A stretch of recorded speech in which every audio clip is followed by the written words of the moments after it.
Today's scripture reading is Exodus chapter 20, verses 1 through 11.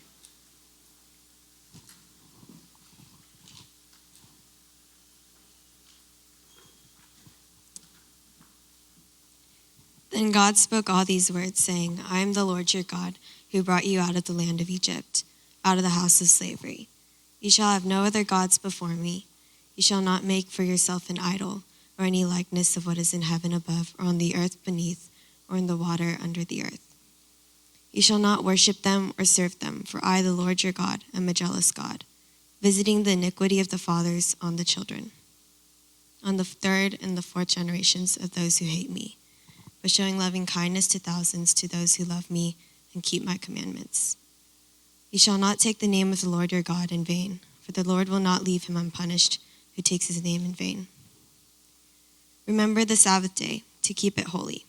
6 days you shall labor and do all your work, but the seventh day is the Sabbath of the Lord your God. In it you shall not do any work, you or your son or your daughter, your male or your female servant, or your cattle or your sojourner who stays with you. For in 6 days the Lord made the heavens and the earth, the sea and all that is in them, and rested on the seventh day. Therefore the Lord blessed the Sabbath day and made it holy. This is the word of the Lord. Thanks be to God. Thanks be to God. Thanks, Jenny. I'm just going to go out on a limb just from the jump and just say it, I think, the way that it makes most sense to me. Sabbath keeping, for me anyway, has had the most profound and practical impact, and therefore most transformational impact on my life living as a Christian. No other to-do that God has given, and therefore that I have followed. I know there's many that I have not followed, but the ones that I have, of all the to-dos that God has given that I have followed, none of them have had the impact on my life, practically speaking, on a day-to-day, week-to-week kind of a thing, than this fourth commandment. I know, it's kind of bold, but I think it's true. I would put this one, for me anyway, right up there as the most important, right along with the first one. Because it's completely shaped so much of what's happened in my life as a Christian. Which means if you're kind of following along, if you do not keep this one, then you might be missing out on something. Because for me, this was life transformational, right? Because the first one, right, taught me that God is the only one that's good enough for me. That he desires to be mine, totally and wholly. Why? Because no other person, no other thing, no other anyone, anything can bear the weight of being my God. Only he. Therefore, only he will satisfy, right? I wasn't made just by God, but for God, right? And then God kind of takes it and he says on the second one, he's like, I'm so good and holy that you can't make any other image of you. You have to have me and me alone in my fullness.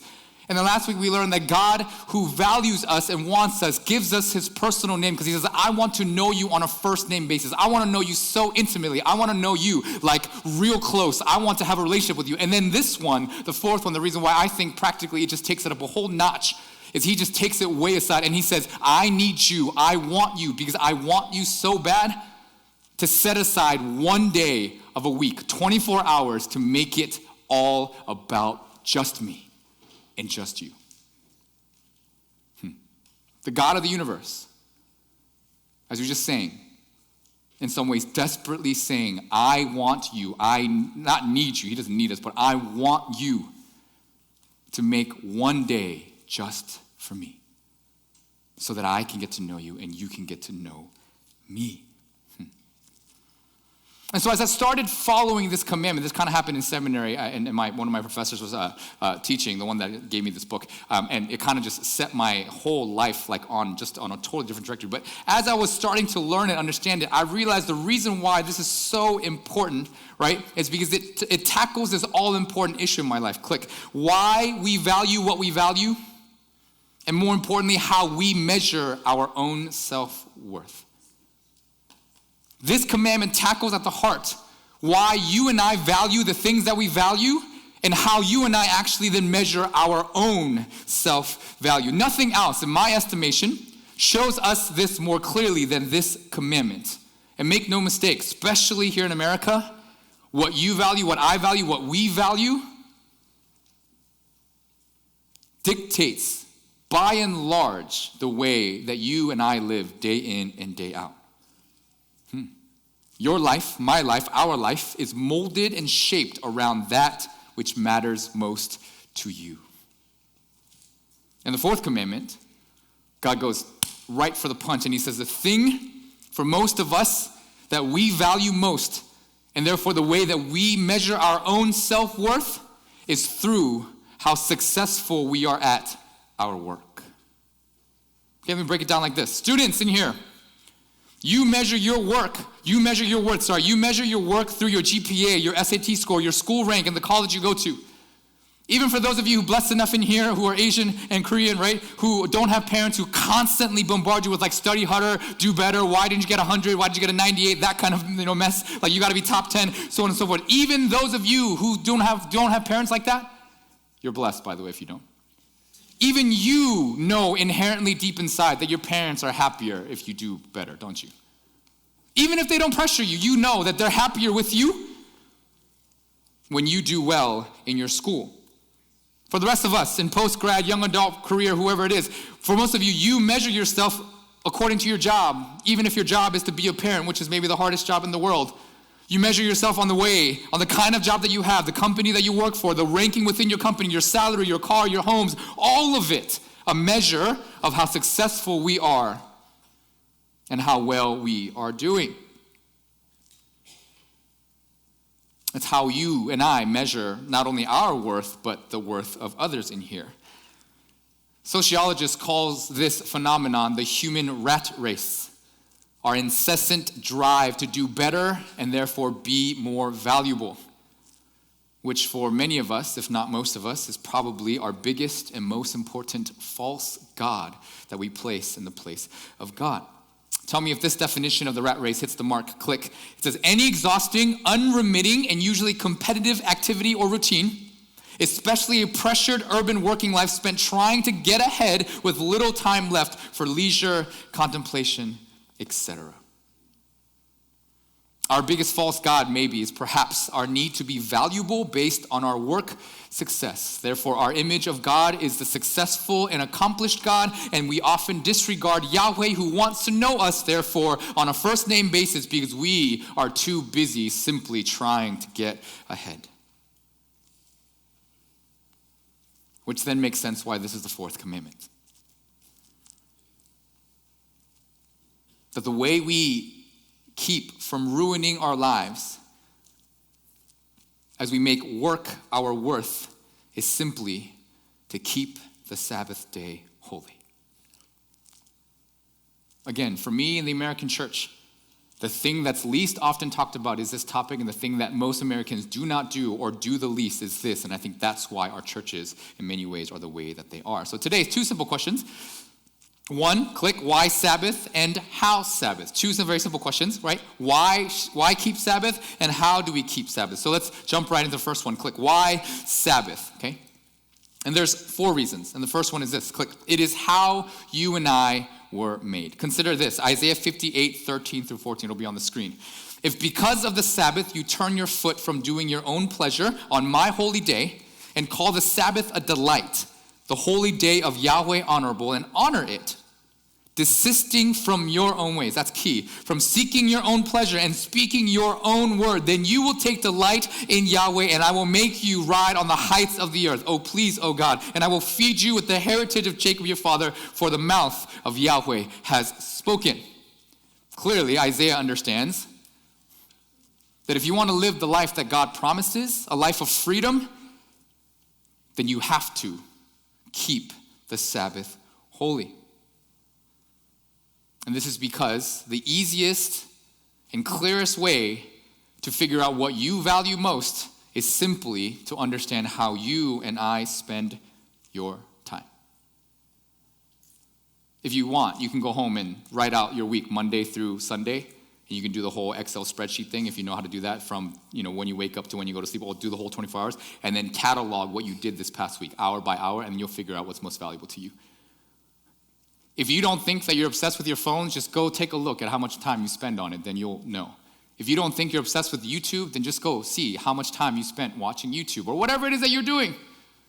That's how you know. To put differently then, how we spend our time is the clearest indication of who or what our true God is. Because everyone gets the same amount of time in a day, in a week, in a month, in a year. The question is, how do you spend it? And therefore, who or what is your true God? Again, go home, chart it out, and you'll figure it out. And so because God knows this, he then shows us in the fourth commandment a way to keep him as our one and only. And he says the way you do that is to keep the Sabbath rhythm, what my professor calls the 6+1 rhythm. From the very beginning of time, God built into life, into creation, a rhythm of 6+1, 6 days of work and 1 day of rest. And don't get it twisted. This is where our society has it wrong. We do the 5 days of work and 2 days of rest. No, God says 6 days and 1. But it's also not 7 days of work and no rest or any other combination. The rhythm is 6 days of work and 1 day of rest. It's built into the very fabric of us and the world. We run best on the 6+1. Get this, right? Click. Too much work with insufficient rest and you will burn out. Too much rest and not enough work and you will bore out. Because we were made in part to work and accomplish. That's why many of you will get restless if you play too much. Some of you are like, nope, never, no. If you were on perpetual summer break, you would just get bored. But without proper rest, you will inevitably come crashing down without fail. Any other rhythm violates your inherent design that God has given you as his creator. If you don't believe me, just read the Old Testament. In Exodus 23, it's not on the screen, right? The people, Israel, is told to rest on the Sabbath, and even the fields are supposed to rest every seventh year. I have a friend from seminary. She just posted on her Facebook. I know, old technology. But she just said her gardens in her entire house, because it's the seventh year of them living there, no garden for the entire year. And in Israel's tradition, they even take it one more, right? The year of Jubilee, which is the 49th year, which is the 7th times 7th year. Did you know in Israel's tradition that the year of Jubilee, every slave was freed? And every debt someone owed you was also canceled. That's how serious they took this Sabbath. Basically, if you could run away for 49 years, right? Or if you basically wanted to borrow money, you should have borrowed on the 49th year because then maybe they wouldn't have made you pay. That kind of thing, maybe. But it's our rhythm. It's how we were made. You need to take that seriously. Second reason, click. Our work is not and cannot be our worth. Did you know that no matter how good your work is, and I'm not sure what y'all think is good work. Maybe you think it's charity or advocacy or whatever that may be. Maybe you think it's pastoral work or whatever. It doesn't really matter. No matter what your work is and no matter how good you think it is not and therefore cannot be your worth. Which means no matter what ministry you're involved in, that cannot be the determinant of your worth. Because click, the ultimate worth, our ultimate worth is always found in a person, and that person is Yahweh, our God. Which means, if you do not find your worth in God, then you will, no matter what, take it to the bank, idolize your work, and then ruin your life in the process. Because no work, no career, no job, no serving, no ministry can fulfill you the way that God can. Remember, you shall have no other gods before me. Only I'm good enough. And because work is not your ultimate value, then what God is telling you is that to keep the Sabbath is to get in touch with your eternal value. Do you know that you have an eternal value? A value beyond what you have here? Right? That no matter what you do, right? No matter what we do, God, our Yahweh, who is eternally existent, values us and tells us that he wants a relationship with us, not just now, but forever.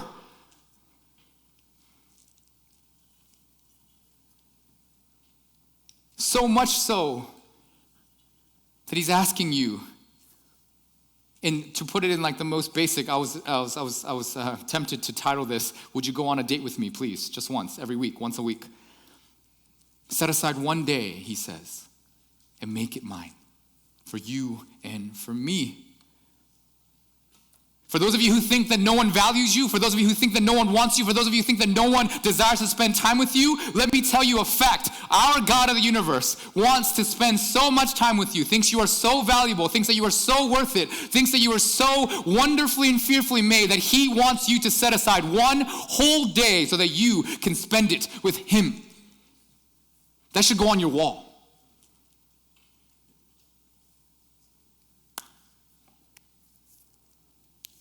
Because I value you, he says. Because I give you your worth. Because I am your God and I want to know you. Set aside a day with me. Nothing is good enough but me. And the third why, click, Sabbath life equals the best life. Consider this quote, click.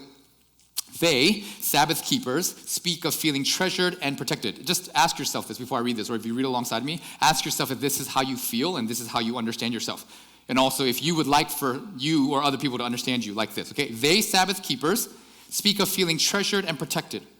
Their character is deeper. Their ideas are fresher. Their spirits are softer. Their courage greater. Their leadership stronger. Their concerns broader. Their compassion more genuine. Their convictions more concrete. They, Sabbath keepers, have joy in their difficulties and wisdom beyond their years. I don't know a single human being on the planet who wouldn't want that to be their ID descriptions. See, by this definition, Sabbath keepers are like rare birds or like an endangered species. Because in Moses' time until all the way till now, there just haven't been that many. Which means that when you spot one, you will know because they simply stand out. In the middle of the rat race that we're all running, Sabbath keepers seem unaffected because they march to the beat of their God-given 6+1 drumbeat. And all the while, everyone else is just exhausted, weary, tired, burnt out from all the running around like hamsters do in a wheel. But the real reason, in my opinion, Sabbath life is the best life is because of the next why, the fourth one, click. Sabbath is the only way to know God fully. Now I'm going to read you this really long quote. It goes back to the beginning. It's by a theologian by the name of Ronald Wallace. It's really long, but I want you to really listen here because this to me is it. If this, for you as a Christian, if you call yourself one, doesn't move your soul and want you to keep Sabbath, then I don't know what will. So go back to the beginning of creation and imagine this with me, okay? And this is Ronald Wallace. He says this.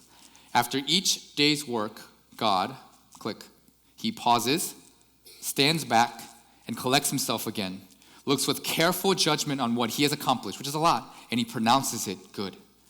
Then on the seventh day, after God has completed all these things, he's made man, we read, that God ended his work which he had made, and he rested on the seventh day from all his work which he had made. Genesis 2:2. This picture of God pausing and resting from his work reminds us that God has given a limited amount of himself. Catch this. God has given a limited amount of himself to the task of making and upholding the heaven and the earth. God is free, therefore, from what he has made. He has kept his real self apart from creation. This is why nothing in creation can image him, remember? Right? He has kept his real self apart from creation in such a way as to be able to look upon his creatures, rejoice over them, and relate himself in complete freedom to them in a new and a fresh way, a way to which he had not yet given expression in his creative activity. That the Lord rested on the seventh day means that he has not allowed the activity of the days of creation to exhaust him or bind him, and he has limited creation purposely. He made us different from him on purpose, which means he has something to say that could not be said in the work of the 6 days, something to give that is not yet given through all the enthusiasm and the wealth he has put into his world in creating it. This day is special because he's not given all of himself. There's something in this day that's special to him. He continues, I will put a Sabbath day at the heart of the order of things in this universe, and I will bless this Sabbath day weekly as it comes around. And on this day, I will communicate to man my own Sabbath rest. And on this day, I will truly share with him that which is in myself, which I have kept back so far from creation. And on this day, I will come near as the God of rest joy, and freedom, whose delight is to give rest, joy, and freedom before myself. And then he says this, listen to me as I draw near to speak, and respond to me as I draw near to offer you my fellowship, and seek this day to draw you to myself. Cease from your absorption in creation, and look up and take from me that which cannot be found in the routine and rhythm of earthly life, and with its toil and rest, its work and play. Now, I know that's a lot, but let me just break it down for you, because this is so utterly huge. Because what this is saying is this: because God created for 6 days and rested on the seventh, he purposely reserved a part of himself, a portion of his character, a portion of his love, a portion of his goodness, a portion of his joy, a portion of all of himself, that he will give purposely to only those who set aside a day for him to enjoy it. Which means that no matter, even if you did everything that God wanted you to do, to the T, which we can't do, I know, but even if you did, just hypothetically think, even if you kept everything to the T, but did not keep Sabbath, you're getting maybe 90% of what God is offering. But that last 10%, I know the numbers are arbitrary, you will never get if you do not keep the Sabbath. You're getting gypped. Which means, if you want the fullness of God and therefore the best life, the only way to do it 100% is to keep the Sabbath holy, period. No negotiation, no difference, period. End of story. When I heard that in seminary, my head went spinning. And I said, how? Right? Because all of us think we don't have enough time for that. In seminary, I was taking a full course load in grad school. I was a full-time youth pastor at a church, right? My son Mason had just been born. Like, my life was a tizzy. It was just crazy. And here I'm thinking, going like, holy moly, I don't take Sabbath. When do I take Sabbath? I work all Sunday. So that means another one of the days of the week I got to take Sabbath, but I don't take it. So what in the world is going on? And I had to know. And so I asked. And then I started, and then it changed my life. So the second question, then how Sabbath? Okay, well, first, we got to discover when Sabbath. Click, it'll be on the screen. Quickly, right, going over it. So, don't yet, not yet. Sabbath is on the first Sunday. Sabbath is on Sunday, which is the first day of the week, which is different from the Israelites who observed it on the seventh, Saturday, right? And the reason for this is simple, and I won't go into it too much. And it's because the reason why we celebrate Sabbath on a Sunday is because it's the first day of the week, and it's the day that Jesus rose from the grave. It inaugurated a new life, a new creation, and a new, everything, right? The focus of the entire world shifted from the seventh day, which is what the Israelites did, which is when God rested, to the first day, which is why we celebrate on Sunday. This quote hopefully will be helpful to you, right? For those of you who are wondering when you take Sabbath, I recommend to all of you, other than Pastor Goose and I, right, that you take it on Sunday because you do not have to work on this day. But this is what G.K. Chesterton says. He says, the friends of Christ, click, coming at daybreak to the place found the grave empty and the stone rolled away. In varying ways, they realized a new wonder. But even they hardly realized that the world had died in the night. What they were looking at was the first day of a new creation with a new heaven and a new earth. And in the semblance of the gardener, God walked again in the garden in the cool, not in the evening, but in the dawn. Keep your Sabbath day holy on this day, your Sunday. So then now, how? Well, simply, if you click, keep it holy. Notice the command, keep the Sabbath day holy. Not make it holy or regard it holy or understand it as holy, but keep it holy. And if you've been with us for a little bit, you know that we learned that the word holy, right, means to be set apart, to be other than, to be distinct. So keep the Sabbath day, this Sunday day, set apart, distinct, unique, other than the other days of the week. Set aside this day, do no work or anything that remotely feels like work. God is so critical about this Sabbath day keeping. Did you notice in the scripture? He said, even when a visitor comes to visit with you, don't let that person do any work on the Sabbath day. That's serious. So that you can enjoy that which God only wishes to give you when you set aside this day. Our God Yahweh, who wants to know you so bad, who himself has made and established this day holy, right? He made this day holy. He's saying, you need to keep it that way and enjoy me on the day that I want to enjoy it with you. It's why if you're a Christian and you don't go to church on Sundays or don't gather with a group, if you have that opportunity, it's really difficult being one. But then you might ask, well, Pastor Pete, how then do I keep it holy? Like actually do this? Well, click first 2 don'ts. 1, don't create rules. And secondly, don't just rest and relax. Don't just create rules, right? But maintain a posture is what I say. Did you know the Jews, back in the day, they were so stringent on this, they made rules for keeping the Sabbath law, 1,521 of them to be exact. And the rules had the exact opposite effect. They just drained the life out of everything in the Sabbath day people. If you read the scripture, particularly the Gospels, the reason why Jesus gets in so much trouble is because he breaks Sabbath law. That's like their biggest thing.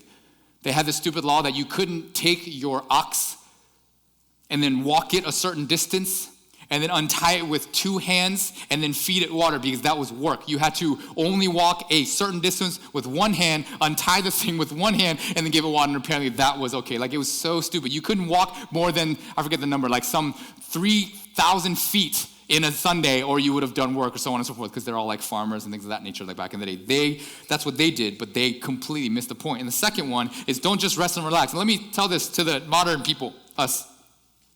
Just because you take the day off or you just rest, aka sleep, doesn't mean that you kept Sabbath.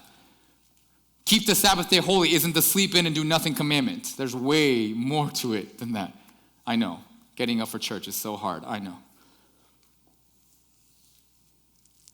But it's not, is it? Then, practically speaking, if you don't do these things, then we finish the 5 verbs of Sabbath keeping. And I organized it so that the first 3 are what you do before you get to Sabbath Sunday, and the 2 are what you do during the Sabbath Sunday. And we're going to get really practical here. And here's my encouragement, my challenge to all of you. You need to learn to do these. Right outside the sanctuary here on that table, I put some fake flowers over there so that you know, you can't miss it. There's some hard copies of the quotes that we use today and these 5 verbs. You can pick them up. I only printed 50 because most of you don't take them, but that's okay. If you want a digital copy, it'll be on the YouTube link when it comes up. But if you want more, I can get you one. But practice these 5 verbs. And before I tell you them, let me just tell you the story of what happened to me, and then we'll kind of get into it. I told you, when I was in seminary, I was in class, and then my professor was talking about this, and the things that he was talking about today, just things that we went over, right? The fact that God gives you his life that you can't get anywhere else, and there's this, best life and all these things. And I remember my heart was jumping out of my chest and going like, I want that. How do I have that? So immediately right after class, I went right up to him, and I told you I had a full-time job as a pastor, right? I had a full-time course load, 12 credits in grad school. I had a baby. Mason was, I forget how old Mason was. I can't remember anymore. I think he was like barely, not even 1, right? My life was full. And when he was telling me that you had to take 24 hours in a week and set it aside and do no work and do nothing for God, I was like, yo, that's insane. But because I had this thing and I had to do it, I went up to him and I was like, okay, Daryl, that's his name, how do I do this? And I explained to him my situation, of course, because Daryl is so nice. He goes, oh my, you're so busy. And I was like, yeah. He's like, how do I do this? And he's like, well, you're probably thinking and wondering and probably decided that taking 24 hours is probably not feasible. And I was like, yeah, you're right about that.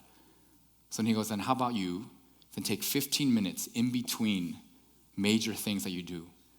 Go somewhere alone and just spend 15 minutes with God and say, for these 15 minutes, God, I'm just going to chill and relax. He didn't use those words. Those are my interpretations of it. And so immediately before I got on back in those days, I lived in it'd be like living here and then going to College Station for school. I had to get on a bus and a SkyTrain thing to get all the way home. It took an hour and a half. Before I got on, I went outside to the little atrium garden thing, and I just spent 15 minutes. I timed it, 15 minutes, and then I just did nothing. I stopped, put my bag down, I didn't talk to anyone. I just sat there, and I didn't even pray the whole time. I was just still and rested. Then I went home, and I did it again. And then the next morning, I woke up, and I was like, I have to do more. This is not enough.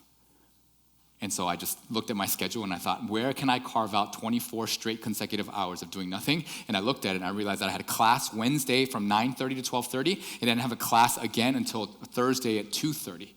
So I was like, oh shoot, Wednesday 12:30 to Thursday 12:30 is the only 24-hour slot that I have. And I said, whatever, F it, I'm gonna do it. And I did it.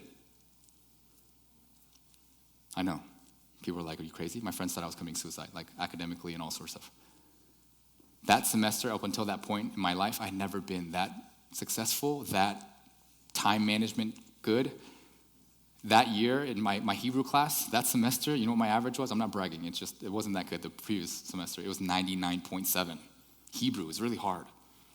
I had speaking engagements, and I did them all. I went on a date every single Tuesday with my wife, Christina. It was such a good semester. And from then, I've just kept Sabbath.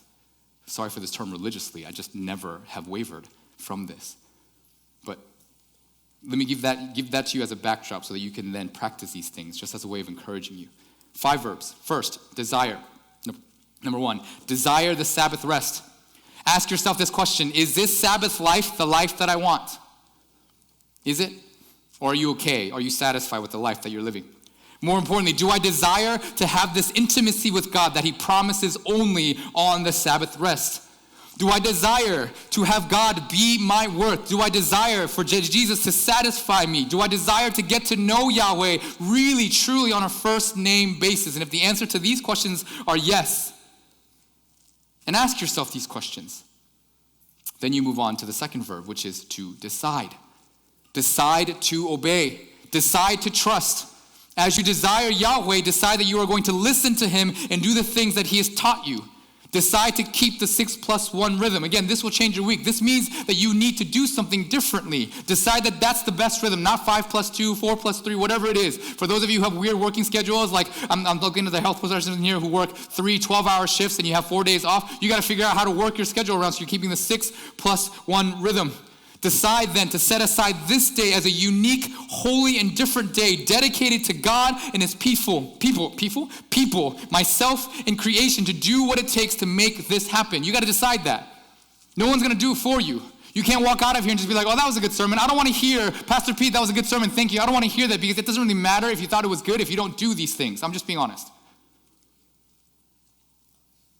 Desire and then decide.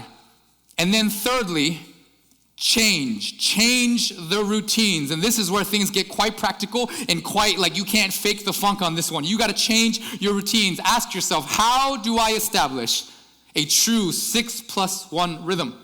Students in here, I've said this to you all along. It means you have to get all of your studying and all of your homework done by Saturday night.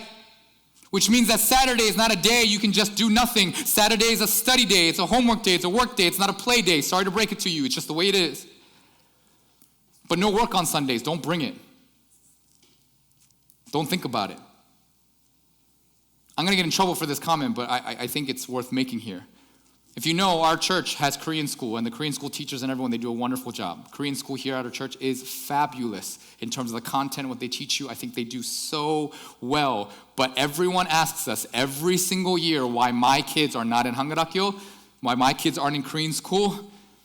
And our answer is the same. It's not because it isn't good. It's not because it isn't worthy. It's not because they aren't doing a great job. But it's because simply on Sunday for me to put my kids in Korean school is to make them do work.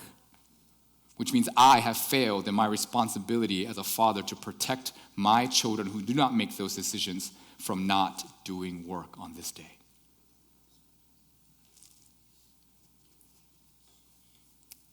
So don't bring it. Then working people, you gotta get all your work done, all your bills, all your chores, all your emails, all your prep for your Sunday teaching, all your prep for everything, meal prep for Monday, right? It's gotta be done by Saturday. You gotta clean the house, do whatever it takes. In my house, all the laundry and all the house cleaning gets done by Saturday because I refuse and I do not allow cleaning to be done in my house. And if you think that's ridiculous, you have to know my wife and my mother-in-law. They are cleaning Nazis. To them, cleaning is their worth. A messy house means that they haven't done their job as human beings. So on Sunday, I don't allow it. Everything's got to be done by Saturday night. If it doesn't get done, then it's not getting done on Sunday. Forget it. It means that every single one of you in here has got to get into bed at a certain time on a Saturday night so that you can wake up on Sunday and enjoy the day. You're not setting aside a day for God if you wake up at 1 or 2 or 3. Your whole day has just been gone. Don't fake the funk. Don't get it twisted. You know what I mean? Praise team in here, I've said it before. Maybe you don't actually practice on Sundays, just a simple sound check. Get together at 9, set up, sound check, and then take maybe 15 minutes, and then fellowship, eat, chill, and commune for 45 minutes. Enjoy one another, enjoy God.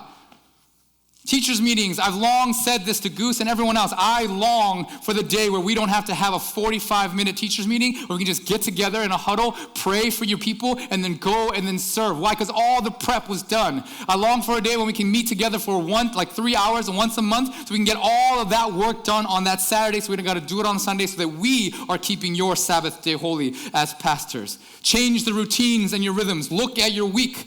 Decide to do all that you can do to completely set aside this day to enter communion with God, one another, self, and creation. It's like going on a date.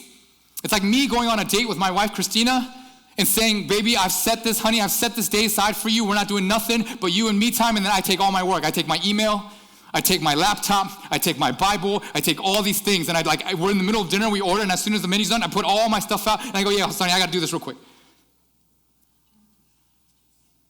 No. So then, after you desire, decide, and then change, the fourth one, you seek. Be intentional in seeking Yahweh and loving Yahweh this one day more than any other. This is not on your screen, but Isaiah 55:6 says, and you will seek me and you will find me, and when you search for me with all of your heart. Is that what you're doing this day? How many of your brains are outside of this room wondering what you're going to be doing afterwards? That's by definition not seeking Yahweh, it's seeking something else. Sorry. This is also why I've asked for no cell phone, no Instagram, no social media, no gaming environment here at church, because you are not seeking the Lord if that's what you're doing. Let me just put it to you, junior high kids, whoever, all of you. If you want more respect, if you want to actually be taken seriously in some ways, then actually take yourself seriously. The reason why I won't ever walk up to you and be like, stop playing those games, because it's not my life, it's yours. But you bring all that stuff, then your attention isn't on Yahweh. And you're missing out on the Lord of the universe who wants to know you in such a way. Then you get your worth by so many other things and not from the Lord. It's on you, not on anyone else. It's not about rules. I don't care about rules. You can do whatever you want. That's why I say if you don't want to listen to me, if you want to sleep, then go sleep somewhere else. That's why I say if you want to come in here and you think I stink or you think that this is terrible, that's fine. I don't mind. But just don't bother somebody else from doing it, because then that's really unloving. Seek the Lord. Seek first his kingdom and his righteousness, Jesus says, right? Seek him, because you will then get your worth and your value from God by doing so. And then this is when we address the all-important question I've been asked many times. What about all of us who serve on Sundays? How is it Sabbath? You're making us work. Well, if Sabbath meant sleeping in and lounging, don't go nowhere and just bum out, then yeah, Sundays, your Sundays, for those of you serving here, would be very problematic. But if Sabbath is to intentionally set aside a day to seek God and find intimacy with him, then you cannot do so if you are not serving someone else, at least in some way, shape, or form. The greatest commandment that sums up all the commandments, love the Lord your God with all your heart, soul, mind, and strength. And then what? Love the other more than you love yourself. My pastor friend DL said it this way, and I will never forget this message. He said it's like a horse race, right? It's a photo finish. Loving God literally ekes by like one hair, right? And then only in the photo finish, at that still shot, the loving God finishes first, and then loving others like right there, like this much. Undiscernible to the naked eye. That's how.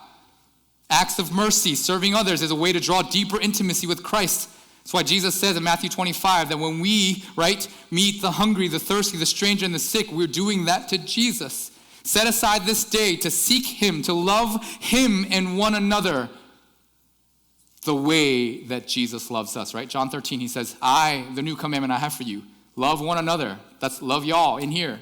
Church folk, love the church folk in here the way that I have loved you. That's one way you keep Sabbath. Now let me just say this before we go on, and we'll get to the last verb, and then the praise team will come up soon. Pastor Goose and I, we've been talking about this for a long time, and our commitment to all y'all is to try to keep this day to the minimum so that you aren't doing any work and you're just serving. It's why the teachers' meetings I want to cut down if we can. It's why the only things we'll have after service is my promise to you, and if I don't, you can come yell at me, is to try to have member town halls where we have to have like 40 people in the same room. It's really difficult.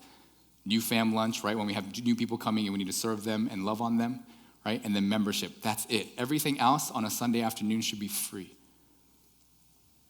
So for those of you who serve, you'll come a little bit before service. You'll do your service. You'll serve on others, love people, make this room and make this place a wonderful place for people to worship.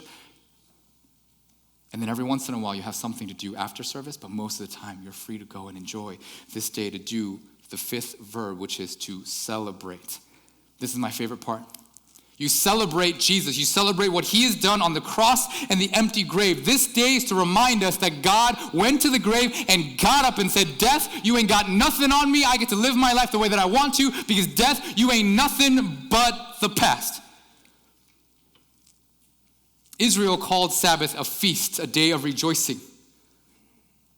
So find ways, creative ways, to make this day a festive day. I'm going to brag a little bit about my wonderful wife, Christina. She bakes something every Saturday night for her DG. She's been doing this for 3 years to make this day special, and the people in it feel very special. We try to plan out on Sunday nights, celebratory meals. One thing that we do, even though I love to cook so much, I don't ever cook on a Sunday. Why? Because that's work in some ways, so we just go out. We'll budget our money so that we can go out on a Sunday and just really go for it. For those of you who like wine, the older people in here or whatever, bust out the really nice bottle of wine. My professor used to literally get out just the fancy china every single Sunday to celebrate it. Whatever it takes. Because Sunday is the day we celebrate when Jesus rose from the grave. So every Sunday should be like Christmas. Every Sunday should be like Easter. We are celebrating our salvation from death and sin and beginning of a new and everlasting life. It's worth celebrating. Now, celebration doesn't mean that you cannot weep or that you should not weep. And therefore, that is appropriate too, because we celebrate in the midst of a broken world. But the Sabbath reminds us that God's victory over sin and death is greater, that there's a cross and an empty tomb. And maybe this is the key to everything. Remember, I said in the beginning that the reason why the church is the way that it is because we don't keep Sabbath. Because I think if you know our world, I think you know, including us, for those of you who are unsure, on the fence, or whatever it is that you're doing with your faith, we know at the bottom of our hearts that we will not be won over to Jesus by coercion, force, or guilt tripping, right? That people will want to enter this life of Christ and therefore enter into relationship with the one who gives life, Yahweh, when they realize how much you and I as Christians are enjoying the fullness of God and the life he wants to give. If people see your Christian life and think it sucks, guess what? They're not going to have nothing to do with this, I promise. Why would anyone want to follow Christ if the Christians who are just like everyone else, if the Christians are running around this rat race, incessantly tired and never having any energy, when God, who creates all things into being by speaking, the one who says that he's the only one good for us, the one who says, I want you to know me on a first name basis, tells us that he wants us to separate one day so we can go on a very intimate and personal date with him. So set aside a date for me and I will make your life something you've never known before. How will the world know that Christ is worth it if you and I aren't taking the time to enjoy him?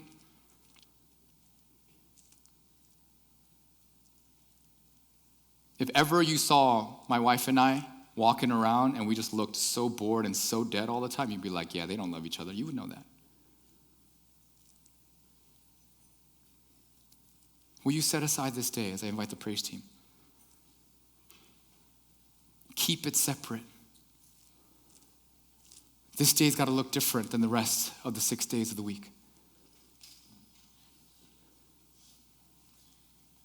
So will you practice these 5 verbs? Again, there's a sheet out there if you want to take it. If we run out, then I can make you more. Will you practice these practically? Will you actually practice these verbs? Will it not just be words you hear and then that filter out of your mind 15 minutes from now? Will you actually do them? Again, I printed the quotes and the 5 verbs out there so that you can maybe take it and actually remind yourself. If you know me, Sabbath is one of the most strictest things. If you know me from Sunday night to Monday night, aka Tuesday morning, because I sleep Monday night, I don't look at my phone, I don't look at my computer, I don't check anything, I don't do any work. None. You will not reach me. You cannot find me. Well, you can find me, I live in my house, but Many people know if they want to reach me and it's really emergent, you know what they do? They call my wife. And then she goes, honey, do you want to take this? And I go, no. Or if it's really emergent, then I take it, like a life, death kind of a thing. And Sabbath for me, and this is really important, because all of us want to be good at what we do. All of us want to be known as good at what we do. All of us want to be liked because of what we can offer and what we can do for what we want. But every Monday reminds me that I'm just Pete. And that's okay. The Lord of the universe does not love me because I do great work for him. He loves me because he loves me and he's made me. And everything else, the rest of the week, I go at it for 6 days, and I go hard 6 days. Why? Because I know he loves me, not because of what I do. So 24, every Monday, it's kind of like a challenge. God, do you still love me? Of course he does. Nothing. And then on this day, that Monday, he makes me feel so secure and so loved and so held and so beloved. Because in my pajamas and in my cutoff or whatever, no shower, sometimes I don't brush my teeth until 2. I know that's nasty, but then he still loves. And he cherishes me. And he still does things. Will you set aside this day, this Sabbath day, keep it holy, for he has made it holy, and enjoy a part of him that you cannot find any other way? Let us pray and respond in song. Father, we thank you. We give you praise that you want to know us this way and that you indeed are asking that we would set aside a day just for you. But that's how much you want us. So help us to do so. Help us to filter, change, desire, seek everything and celebrate you this day so that we can enjoy it to your glory and for our own good. We give you thanks that you are this God. And help us to respond to you in song. Help us to shout aloud to celebrate that you are God and that you love us and that we somehow get to love you. We give you thanks and we pray. In Jesus' name, amen. Would you stand and join us as we sing and respond?